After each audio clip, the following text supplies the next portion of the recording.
ব্রিটিশরা, ইংরেজরা তাদেরকে জন্ম দিয়েছে। নগদ মিথ্যে। 1242 হিজরির আগে, আমি আজকেও আপনাদের মাধ্যমে আহলে হাদিস বন্ধুদেরকে বলতে চাই, 1242 হিজরি তার মানে আজকে থেকে মাত্র 200 বছর আগে। 1866 সালের পূর্বে দেওবন্দি নামক কোন শব্দ পৃথিবীর বুকে ছিল না। দেওবন্দি যে মতবাদ চালু হয়েছে, যে ফেরকা চালু হয়েছে, এই ফেরকা কিন্তু ইংরেজদের আমলেই চালু হয়েছে। আমি চ্যালেঞ্জ দিয়ে বলছি, যদি 1866 সালের পূর্বে কেউ কোন ইতিহাসের এক পৃষ্ঠা থেকে প্রমাণ দিতে পারে যে অমুক ব্যক্তিকে দেওবন্দি বলা হতো বা দেওবন্দি নামক কোন একটা মতবাদ ছিল, তবে আমি আর জীবনে কোনোদিন মাইকে আমি মুখ দেখাবো না ইনশাআল্লাহ।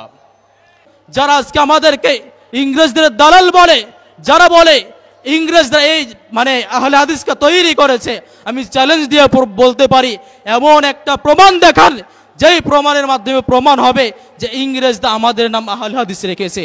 এবং আমরা এই ধরনের হাজারো প্রমাণ দিতে পারি, যেই প্রমাণ আলোকে আমরা উজ্জ্বল নক্ষত্রের মতো প্রমাণ করতে পারবো যে ইংরেজ আমল না, বরং আহলে হাদিসের অস্তিত্ব এই উপমহাদেশের সাহাবীদের যুগ থেকেই ছিল। 1242 হিজরির আগে গোটা পৃথিবীর কোথাও আহলে হাদিস মসজিদ, আহলে হাদিস মাদ্রাসা, আহলে হাদিস লাইব্রেরি, আহলে হাদিস অমুক, এই একটা মসজিদ মাদ্রাসার অস্তিত্ব যদি 1242 হিজরির আগে দেখাতে পারো, আজকে আমি ঘোষণা দিচ্ছি আমিও তোমাদের দলে অন্তর্ভুক্ত হয়ে যাব। আহলে হাদিস এটা ইংরেজের জামানাতে পয়দা না। এর যেহেতু অভিযোগ, তাই একটু জবাব দিই যে ইংরেজের জামানায় কারা পয়দা? যারা নিজেদের দেওবন্দি বলে পরিচয় দিচ্ছে, হানাফি মাযহাবে দেওবন্দি আহলে হক বলে পরিচয় দিচ্ছে। ভাই বলুন তো, 1865 সালে দারুল উলুম দেওবন্দ মাদ্রাসা প্রতিষ্ঠিত হয়। 1865 সালের পূর্বে পৃথিবীতে দেওবন্দি বলে কোনো ফিরকা ছিল? ভাই মাদ্রাসাতে ছিল না, ফিরকা হবে কিভাবে? দেওবন্দিদের কোনো লেখা কোনো কিতাব ছিল? তাদের কোনো মাদ্রাসা ছিল? কোনো মক্তব ছিল? কোনো মসজিদ ছিল? কোনো কিছু ছিল? যে ছিল না। কেন?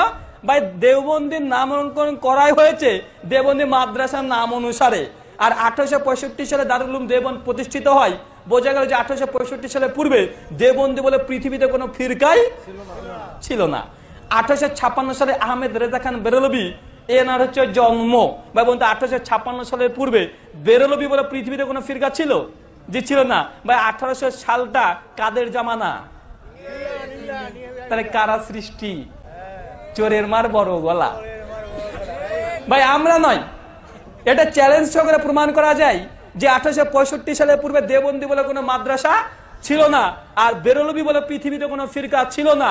তাই তারা দুজনে একসঙ্গে ইংরেজের জামানাতে তারাই পয়দা। এবং ইতিহাস থেকে সাক্ষ্য, যে কোনো